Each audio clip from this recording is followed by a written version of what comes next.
Hello, we're at Enlit Europe today in Frankfurt, a conference about the energy transition. My name is Charlie. My name is Adli. And so Charlie, today we're at the last day of Enlit Europe, and I remember yesterday in the Inspire stage you give a pitch about the relationship between human and nature. So tell us a little bit about it.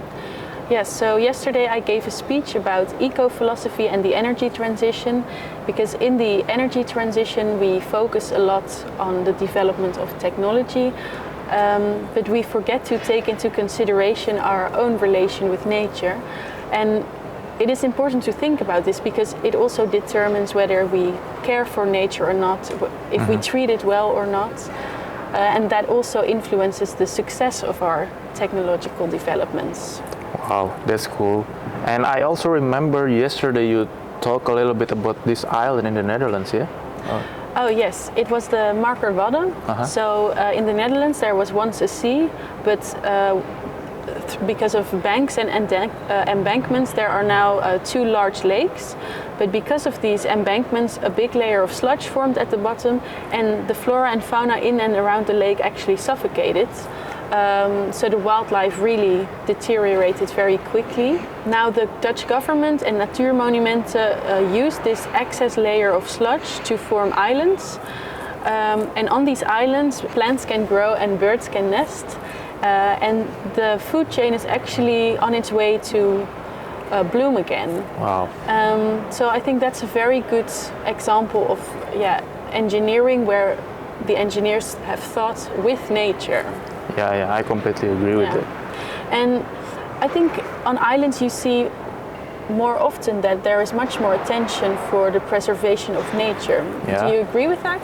Yeah, I think so. In fact, I think for this year, one of my the research that I do with energy investment management is about sustainable island. And in the past, of course, the company already do research in European island, and now I do in Indonesian island. Indonesian island, we have about 17,000, maybe more, maybe less. We have to do better at counting it, but yeah, with the 17,000 island, and then we very much focus on 6 archipelagos, and these 6 archipelagos have its own challenge, have its own landscape, its own characteristic. Like on one island, they're very much focused on electrification because there's no or very poor electricity level. On another, it's about environmental preservation, like the one you tell about. We're dealing with a huge amount of marine plastic pollution, also air pollution, and also there's a lot of heavy industry. So yeah, we're talking about various different challenges in terms of sustainable transition for island here. Yes, and yesterday you held a panel here at Enlit where you interviewed quite a number of experts in the field of energy and who also think a lot about the energy on islands. Yeah. What were the most important outcomes of this panel?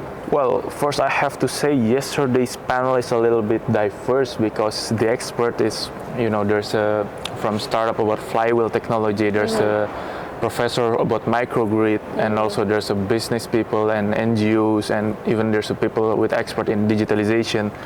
So it's quite diverse, but I think if we have to take one take-home message is that, like we discussed a lot, that with island, at least with the smaller scale compared to the mainland, I think the complexity is not as high. So taking first principle approach, I mean, we think about in the ideal condition, and then we remove every other variables in the beginning, and then it's become simpler. So for example, we discuss there's 2 interesting projects in Norway and Italy, and also another in Croatia, and they describe to us like how the success of the project, it's not only depend on technology. I mean, technology is really critical, but it's not the whole story. I mean, they also needed stakeholder engagement. They also need to figure out how to deal with financial sustainability, this kind of thing. So I have to say, even at the simplest level, the complexity is very high. But it's a good starting point for us to understand. Yeah, and you also see on islands that what you say, it's not only about technology, but also about politics, about the people living there, the finances. And do you think that we could take the energy transition and how islands approach it could be an example for the mainland, or is it totally different? Well, at least what I discussed with 5 experts yesterday, I don't really get general consensus from it. I mean, they also still wondering whether we can reach there or not, but one thing certain is that it's a starting point. It's a good starting point. I mean, with island, at least the scale is not as large, so we can start small. But the expert also still wondering whether the complexity is not really scale with this as rapid as the demography or area, for example. So, yeah, it's a little bit hard to reach the consensus of this. But I also wondering, Charlie, you also had a discussion with Nikos, the professor from Greece, right? And do you find interesting insights from discussing with him? Yes, so I asked him why microgrids are actually such a good technological solution for the energy network on islands. And I think what he said is that microgrids are quite a resilient electricity network, and also in the future we will see that we won't have a central coal station that provides the electricity for the entire region.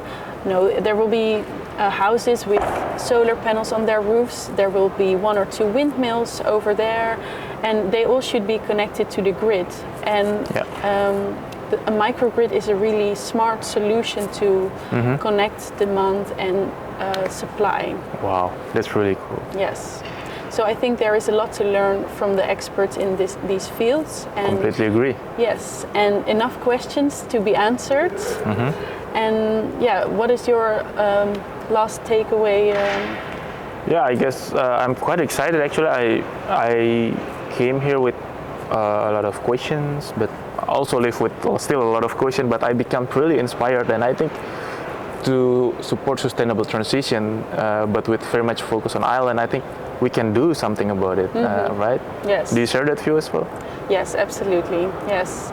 I think with all the knowledge we have and also all the people we met over here, we have the brains and the strengths to face the challenges of energy transitions, but we do need to do it. Yeah. Exactly.